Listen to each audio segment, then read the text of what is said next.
Two contract standoffs, one franchise. Why Tampa Bay's whole season could hinge on this week. A franchise quarterback with no finalized deal, a defensive anchor with no extension in sight, and a head coach whose entire offensive identity depends on solving one of those problems before training camp even opens. Tampa Bay is dealing with two separate contract standoffs at the exact same time, and by the end of this video, you will understand why one of them might actually be the more urgent problem, even though it's getting less attention right now.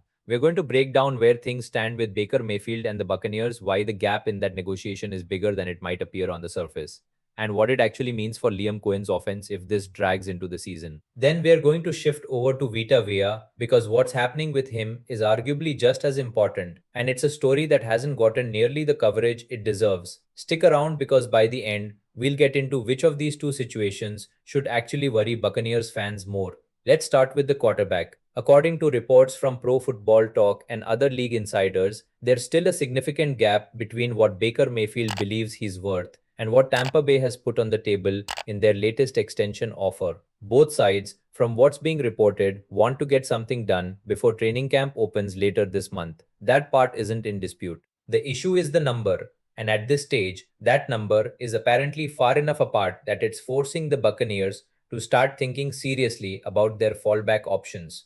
Now, on the surface, contract disputes like this happen every offseason across the league. Teams and players posture agents leak numbers to create leverage, and eventually, most of these situations get resolved somewhere in the middle.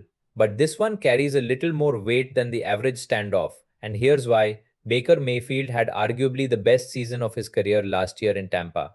He was efficient, he was decisive, and he thrived inside Liam Coen's system. That's not a small detail. Cohen's offense isn't a plug and play scheme where you can drop in a replacement level quarterback and expect the same results. It's built around timing. Specifically, it leans heavily on intermediate play action concepts and layered route combinations that are set up by pre snap motion. The whole point of that system is to manipulate a defense's eyes and leverage before the ball is even snapped, and then hit throws into space that opens up as a direct result of that manipulation. Mayfield was exceptional at that last season. His anticipation, his ability to read leverage post snap, and his willingness to trust the design of the play rather than bail early all made that offense function at a high level. That's the kind of chemistry that doesn't just happen. It's built over reps, over practice, over an off season, and training camp spent refining timing between quarterback and receivers. And that's exactly why this contract situation matters tactically, not just financially. If Baker holds out even partially, or if this drags on and becomes a distraction heading into camp, Tampa Bay loses valuable practice time that's specifically designed to sharpen those pre snap and play action concepts.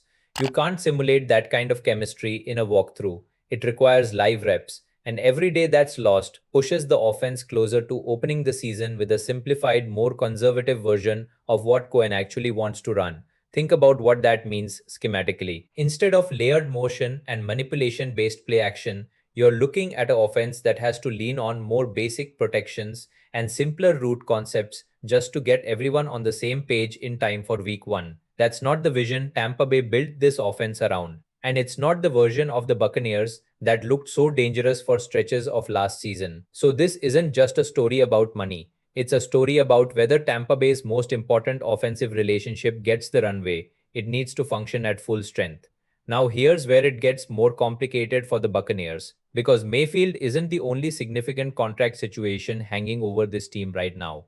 That brings us to another development that's been reported separately, but honestly deserves just as much attention, according to those same league sources. The Buccaneers and defensive tackle Vita Vea are also nowhere close to an extension agreement. And unlike some contract disputes around the league that involve depth pieces or role players, this one involves a player who is genuinely foundational to how Tampa Bay's defense operates. If you don't watch a lot of interior line play, it's easy to undervalue what a player like Vea actually does. He's not going to rack up gaudy sack totals the way an edge rusher might, and he's not going to trend on social media after highlight reel plays the way a cornerback with a pick six would. But defensive coordinators around the league understand exactly how valuable a true two-gapping nose tackle is, and Todd Bowles is no exception. VI is one of the rare interior defenders who can consistently command a double team on running downs while still generating meaningful interior pass rush pressure on passing downs. That combination is what makes him different from most defensive tackles in this league. When a nose tackle can occupy two blockers by himself, it fundamentally changes the math for everyone else on that defense. Here's why that matters so much for Bowles. Specifically, his scheme is built around disguise and simulated pressure. He wants the freedom to drop extra defenders into coverage, to show blitz and bail, to confuse quarterbacks with pre-snap looks that don't match what actually happens after the ball is snapped. None of that works if your defensive front can't hold up on early downs without extra help. If VA isn't drawing double teams and controlling the interior, opposing offenses can run the ball more effectively, which forces Bowles to keep more defenders in the box just to stay honest against the run. That in turn limits his ability to disguise coverage and simulate pressure the way his defense is designed to. In other words, VA isn't just a good player Tampa Bay would miss, he's a structural piece that the entire defensive identity is built around. If this extension situation lingers into the season, or if it creates any kind of rift heading into camp, it doesn't just affect one position, it potentially compromises the flexibility of the whole defensive scheme. And when you step back and look at both of these situations together, a clearer picture starts to form. Tampa Bay isn't just dealing with one difficult contract negotiation this offseason, they're dealing with two on both sides of the ball involving two players who are each central to how their respective coordinators want to operate. That's a lot of uncertainty to be navigating heading into training camp, and it puts real pressure on the front office to figure out which fights are worth having and which ones need to get resolved quickly. It also raises a broader question about roster construction that extends beyond just these two players. Teams across the league are constantly forced to make tough calls about where to allocate resources, and when multiple core contributors are seeking extensions in the same window, something usually has to give. Tampa Bay's front office now has to weigh short-term cap flexibility against long-term continuity, all while trying not to disrupt the on-field product that made them competitive last season. None of this means either deal is doomed. Plenty of contract standoffs that look tense in July get resolved well before the season starts, but it does mean the next few weeks matter more than they might seem to on the surface. Every day that passes without resolution is a day of lost continuity, whether that's quarterback and receiver timing or interior defensive chemistry. So here's the real question worth sitting with between Baker Mayfield and Vita Vea. Who actually matters more to Tampa Bay's success this season? Is it the quarterback whose chemistry with this specific offensive system took a full season to build? Or is it the defensive anchor whose presence fundamentally changes what Todd Bowles is able to scheme up on the other side of the ball?